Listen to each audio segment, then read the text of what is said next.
Stop right there.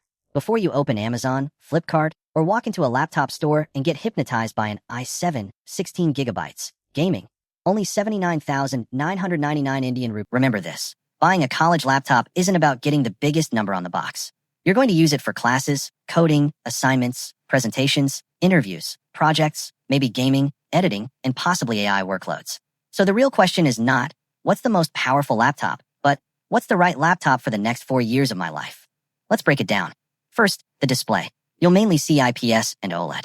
For most students, IPS is more than enough for coding, browsing, classes, presentations, and entertainment. OLED gives deeper blacks, better contrast, and better colors, so it's worth considering for design, photography, video editing, and other color-sensitive work.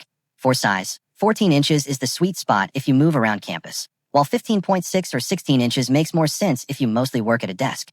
Bigger usually means heavier, so choose portability based on your lifestyle. For storage, avoid using an HDD as your main drive. SSDs are much faster and make the entire laptop feel more responsive. 256 gigabytes is the minimum, 512 gigabytes is the sweet spot for most students, and 1 terabyte is better for large games, datasets, videos, virtual machines, or media. Also check whether the SSD can be upgraded later. Next is RAM. Think of it as your digital workspace. 8 gigabytes can work for basic tasks, but in 2026, 16 gigabytes should be your baseline. It comfortably handles coding, browser tabs, office, development tools, and multitasking. 32 gigabytes is useful for virtual machines, large projects, Android development, heavy editing, 3D, data science, and machine learning. Also check whether the RAM is upgradable, because soldered RAM cannot simply be replaced later. Battery life is especially important for college. Don't blindly trust claims like up to 15 hours. Real battery life depends on brightness, Wi-Fi, background apps, processor, display, and workload, so check real-world reviews. Gaming laptops usually consume more power, produce more heat, weigh more, and have shorter battery life, so don't buy one unless you actually need that performance. Now the processor. Don't assume i7 automatically means better than i5. The exact model, generation, architecture, power class, and overall performance matter. A newer i5 can beat an older i7. For normal college work, a modern Core 5, Core i5, or Ryzen 5 is usually enough. Heavy coding, compiling, virtual machines, and professional software can justify Core 7, Core i7, or Ryzen 7. i9 and Ryzen 9 are powerful but unnecessary for most students. Buy performance for your workload, not your ego. For graphics, integrated graphics are enough for coding, browsing, office, presentations, and normal student work. A dedicated GPU becomes useful for serious gaming, 3D rendering, video editing, CAD, engineering software, and local AI or machine learning workloads. For ML, NVIDIA GPUs can be useful, but more VRAM doesn't magically run every model, and serious workloads may be better handled using cloud GPUs. So only pay for a dedicated GPU if you'll actually use it. Don't forget ports. USB-A is useful for pen drives and accessories. USB-C handles modern charging, data, displays, and accessories.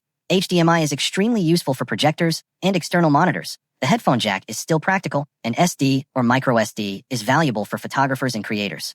Also remember that not every USB-C port supports the same features, so check the specifications. Cooling matters more than most people realize. 2 laptops with the same processor can perform differently because of their cooling systems. When a laptop gets too hot, it can reduce performance through thermal throttling. So for gaming, long coding sessions, video editing, 3D, AI, or engineering workloads, check cooling, fan noise, sustained performance, and thermal reviews. Build quality matters because you're carrying this laptop for years. Look for a solid chassis, strong hinges, and a good keyboard deck. Metal can feel premium, but a well-built plastic laptop can also be excellent. Also check the keyboard carefully because you'll probably type on it every day for 4 years. The webcam and microphone also matter for online classes, interviews, vivas, and presentations.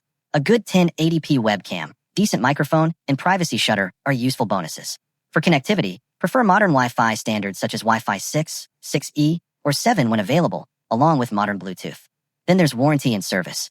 Check the warranty period, what it covers, available service centers, and whether accidental damage protection is offered. A great laptop with poor after-sales service can become a nightmare. Now, Mac or Windows. Both are good. Macs are strong in battery life, build quality, displays, creative work, productivity, and long-term software support. Windows offers more hardware choices, price ranges, gaming options, and flexibility, while many engineering tools, college software, open-source workflows, and games are better supported on Windows. So don't choose based on YouTube comments. Choose based on the software your course actually requires. Now let's match the laptop to the student. If you're studying arts, commerce, business, law, or general studies, and mostly use documents, browsing, presentations, and online classes, you don't need a monster machine. A lightweight 14-inch IPS laptop with 16 gigabytes RAM, 512 gigabytes SSD, integrated graphics, a modern Core i5, or Ryzen 5, good battery life, keyboard, and useful ports is enough. Don't spend 1.5 Indian rupees lakh just to open Microsoft Word. For CSE students, prioritize a strong modern processor, 16 gigabytes RAM, 512 gigabytes SSD, good cooling, keyboard, ports, and upgradeability. Go to 32 gigabytes or a dedicated GPU only when your actual workload requires them. For graphic design, photography, video editing, animation, and UI/UX, prioritize a color-accurate display, good brightness, possibly OLED, more RAM and storage, and a capable GPU when required. Here, the display is part of your work. For data science and machine learning, Python, Pandas, NumPy, scikit-learn, SQL, Jupyter, and visualization don't automatically require a dedicated GPU. But for local deep learning, NVIDIA graphics become much more useful. Prioritize the processor, 16 gigabytes or 32 gigabytes RAM, depending on workload, fast SSD, cooling, and sufficient VRAM. For serious training, cloud GPUs can often be more practical. For engineering and STEM students using CAD, simulation, 3D, or professional engineering software, check the exact software requirements first. You may need a stronger processor, more RAM, dedicated graphics, cooling, and storage, but don't forget portability if you're carrying it around campus. So here's the final checklist. Aim for 16 gigabytes RAM and 512 gigabytes SSD as the comfortable baseline. Consider 32 gigabytes RAM or 1 terabyte storage for heavier workloads. Check the exact processor model rather than just i5 or i7. Use integrated graphics for normal work and dedicated graphics when your workload needs them. Choose IPS for general use and OLED when color quality matters. Check real battery tests, useful ports, cooling, keyboard quality, webcam, microphone, modern Wi-Fi, build quality, warranty, and local service support. And always check upgradeability where possible. Most importantly, don't ask, what's the most powerful laptop I can buy? Ask, what will I actually do on this laptop for the next 4 years? If you're writing documents, don't buy a gaming monster. If you're coding, don't spend everything on an OLED display you don't need. If you're editing videos, don't choose looks over performance. If you're training AI, don't ignore the GPU. And if you're carrying your laptop across campus every day, don't buy something so heavy that your laptop arrives in class, but your shoulders arrive tomorrow. Your laptop should fit your life, not the other way around. And now you know what specifications actually matter. But there's still one big question. Which actual laptop should you buy? That's what we'll cover in the next video, where we'll compare real laptops, configurations, budgets, and student categories to find out which ones are actually worth your money.